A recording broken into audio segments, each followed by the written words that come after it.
Então agora nós chegamos aí na parte que eu falei para vocês das imagens, né? Dentro aí do que é o feudalismo. Nós temos aí uma imagem de um feudo, né? Feudo nada mais era do que uma porção de terra. O feudo podia ser do tamanho de um país, do tamanho de uma cidade, do tamanho de um bairro, do tamanho de uma ponte, poderia ser de vários tamanhos, né? E aí o conceito de feudo está ligado à propriedade rural, né, e à terra. Feudalismo. Feudalismo nada mais é do que um sistema político, econômico, social e cultural, para não deixar de fora a parte cultural, tá? E aí nós temos aqui um modelinho que eu montei para vocês, né, do feudalismo. Feudalismo é baseado, né, um sistema econômico, então a economia na Idade Média se chamava feudal, economia feudal baseada no feudalismo, no trabalho na terra, né? Ela era autossuficiente, extremamente ruralizada, mão de obra servil e baixa monetização. Então, no prosseguimento aqui, as características do feudalismo, principalmente do feudo, né, já expliquei, pode ser uma propriedade grande, pequena, média, depende muito do feudo que você está estudando, mas pegue o conceito feudo, né? O feudo, ele vai ter uma economia autossuficiente, essa é uma das principais características. O que quer dizer isso, autossuficiente? Quer dizer que ele produz para ele mesmo, entendeu? Ele não vai ter a preocupação de produzir para vender, por exemplo, né? Isso vai ser algo mais lá para frente, tá? Então, a preocupação é a autossuficiência, é uma economia voltada para a subsistência. Eu preciso plantar para poder sobreviver e eu preciso manter esse feudo produtivo. É lógico que muitos, né, que trabalhavam ali no feudo pensavam assim, bom, principalmente o senhor feudal, como nós vamos falar também mais para frente, não vamos abordar o senhor feudal agora, porque senão vai bagunçar a cabecinha de vocês. A segunda característica é uma economia ruralizada. Nós estamos falando de campo, de terra, não estamos falando de cidade. Esquece espaço urbano, esquece Roma lá, que era toda estruturada dentro das suas cidades, quando o Império tinha várias cidades ali servindo a ele, né? Então, agora não existe mais isso. Dentro do campo, nós estamos falando de ruralização, economia ruralizada é terra, não tem nada a ver com cidade. Isso vai surgir lá na frente, quando esse sistema aqui, o feudalismo, entrar em crise, que aí nós vamos ter o renascimento aí das cidades. Então, economia autossuficiente, ou seja, produz para si subsistência, para sua própria sobrevivência, ruralizada, baseada na terra, não tem espaço urbano aqui, esquece o conceito de cidade agora, e vamos falar agora como que era essa terceira característica, que é a mão de obra servil. Terceira característica, mão de obra servil. Como é que funcionava isso, né? Alguém tem que trabalhar nesse feudo, alguém tem que produzir nessa terra. Então, nós temos ali a figura do servo. Não é uma questão de escravo, a pessoa não era escrava no sistema feudal. A questão de escravidão aqui está bem longe, tá? O servo, ele trabalhava no feudo, ele estava ali presente, né, para sua subsistência, para manter também e enriquecer o senhor feudal, tá? E aí nós vamos ter uma mão de obra servil, que é o servo trabalha, produz, entrega parte da sua produção para o senhor feudal e depois, né, ele vai ter uma porcentagem muito baixa, muito pequena dentro do que ele produziu. Nós vamos ver isso aqui ao lado quando nós estudarmos a questão do manso senhorial, manso comunal, terras clericais, manso servil, os impostos, tudo isso vai começar a surgir. Mas, por enquanto, essas são as características que estamos estudando no feudalismo. Feudo, né, uma economia autossuficiente, ruralizada, mão de obra servil. Então, pensa aqui no camponês, na figura do camponês, né, o homem que trabalhava, a família que trabalhava na terra do senhor feudal. E, por fim, nós chegamos aqui à quarta característica da economia, né, feudal, que é a baixa monetização. Voltando, sempre batendo às vezes na mesma tecla para que vocês não esqueçam, né?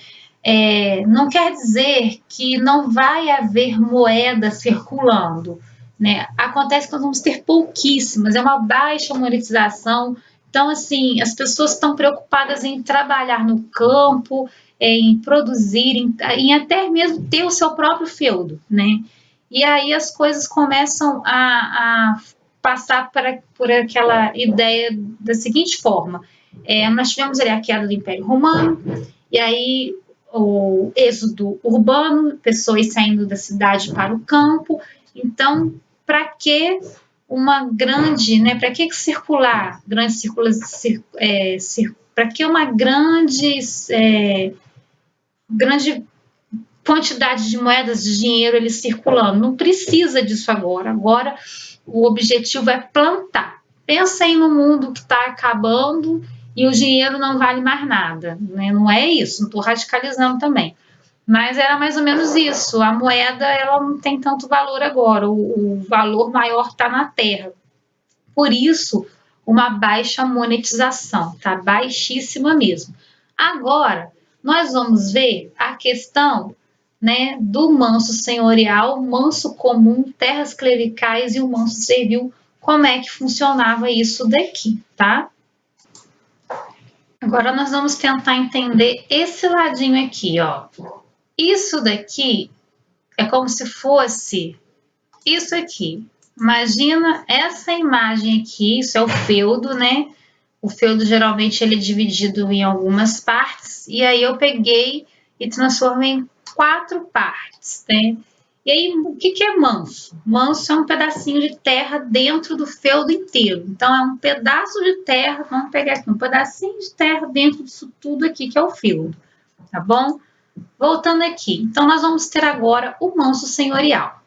Tá, beleza, pessoal. O que é manso senhorial? Então, aqui dentro do manso senhorial, quem vive aqui, na verdade, é o senhor do feudo. Então, nós podemos dizer que é um nobre, né? Igual um nobre. Então, essa pessoa que vive aqui no manso senhorial, lá no castelo, aquele castelo medieval bonito. Então, aqui nós temos a figura do nobre, é essa pessoa que vive no manso senhorial, tá bom? Então, foquem nisso. Manso senhorial, quem vive no manso? O senhor. Que senhor é esse? Um nobre.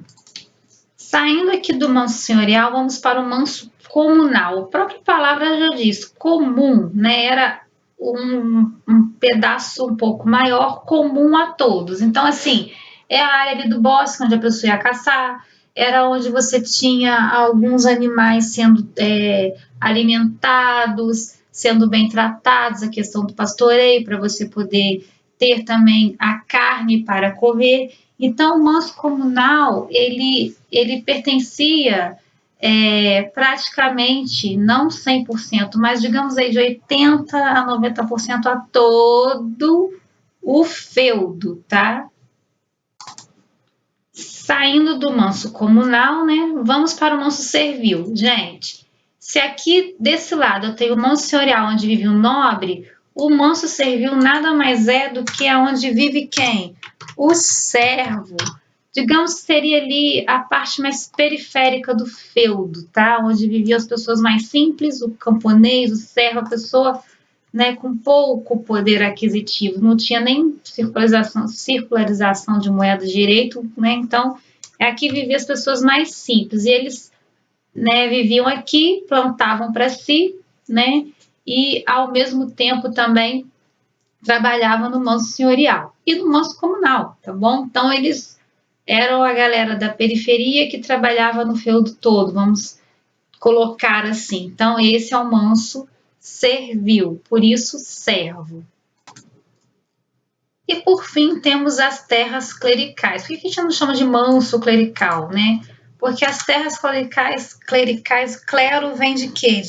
Né? Tem a ver com igreja. Então, observem que a igreja vai estar presente cada vez mais aqui na Idade Média, e aí nós vamos ter, né, a figura, né, do clero. Nós vamos ter uma divisão mais para frente de que eu vou explicar sobre alto e baixo clero da igreja dentro dos feudos, né, independente do tamanho do feudo. E aí agora nós vamos ver como que funcionava a dinâmica desse feudo aqui, tá? Como era a dinâmica dentro de um feudo, né? Então observem, vai partir do manso servil. Então, eu tenho aqui duas setas, né, onde o servo tá, que é o manso servil, e esse servo aqui, ele presta, né, ele tem que trabalhar nas terras do senhor feudal, no manso senhorial, isso é uma obrigação. Então, imagina que o servo, essa seta daqui para cá, ele tem obrigação de trabalhar no manso senhorial. Não quer dizer que ele vai deixar de trabalhar nas outras partes do feudo. Muito pelo contrário, o servo aqui é a principal mão de obra no sistema feudal, mas ele não é escravo, tá? Ele é servo, ele é obrigação do servo, ele tinha obrigação de trabalhar aqui. E aí, esse trabalho que o servo presta de forma obrigatória, uma obrigação no manso senhorial, tem um nome, é chamado aqui, ó, de corveia. Deixa eu grifar aqui para vocês. Então, o trabalho do servo no manso senhorial é chamado de corveia. Esse trabalho geralmente era feito 3 vezes na semana. Não passava muito disso, não. Observe que nós temos a palavra talha, né, logo acima de corveia, né? A talha nada mais era do que o nome que se dava ao serviço que o servo fazia no seu manso, no manso servil, no manso dele, né, a parte dele. Porém, a talha, ela dividia, né, ela repartia. Talhar é como cortar, né? Então, isso era cortado uma parte, né, desse trabalho para o senhor feudal, para o nobre. Então, ele já prestava o serviço aqui, a corveia, 3 vezes na semana para o manso senhorial, e ele ainda tinha que, né, responder aqui, fazer, né, o trabalho obrigatório também, que nós chamamos de talha. Era uma parte do trabalho dele, como se fosse uma porcentagem, ia para lá. Então, vem da ideia de cortar, talhar, cortar, tá? Vou tirar o cortado daqui para não confundir a cabeça de vocês. Talhar igual a cortar, repartir, né? Não dividir, tá bom? Ok?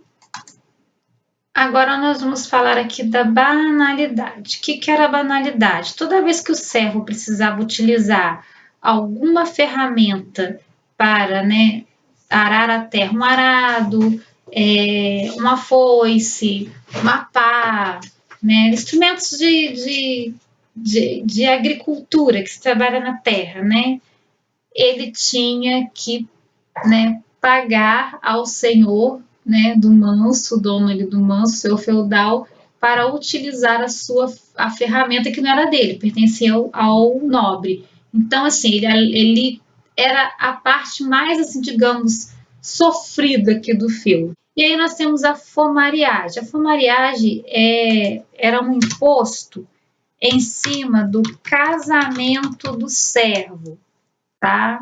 Ué, cadê a palavrinha casamento? Fugiu daqui. Então, a fomariagem, ela vai ser um imposto em cima do casamento. Ah, precisou se casar, o servo lá no manso servil quer casar, e aí ele tinha que pagar um imposto para poder casar. Morta era um imposto que era colocado, o próprio nome já diz, em cima daquela pessoa, da família no caso, da pessoa, não, que a pessoa morria, não tinha que pagar nada, quem pagava era a família. Aí morreu lá um servo, né? Lá no manso servil, ele morreu, precisa ser enterrado, e aí a família vai ter que pagar o imposto. Tá? E o tostão de Pedro, gente, nada mais era, né, do que um outro imposto também, que o servo, observe que é tudo em cima do servo, tá? Ele pagava para quem? Para a igreja. Então, o tostão de Pedro era como se fosse um dízimo, tá? Então, Ele trabalhava ali no manso servil, trabalhava no manso tutorial, né? No manso comunal não era obrigatório ele trabalhar no manso comunal, mas às vezes geralmente ele trabalhava porque era onde ele caçava, né, a carne, o animal para ele poder comer, se alimentar. Então ele trabalhava aqui tudo e ainda pagava o tostão de Pedro, que era uma espécie de dízimo.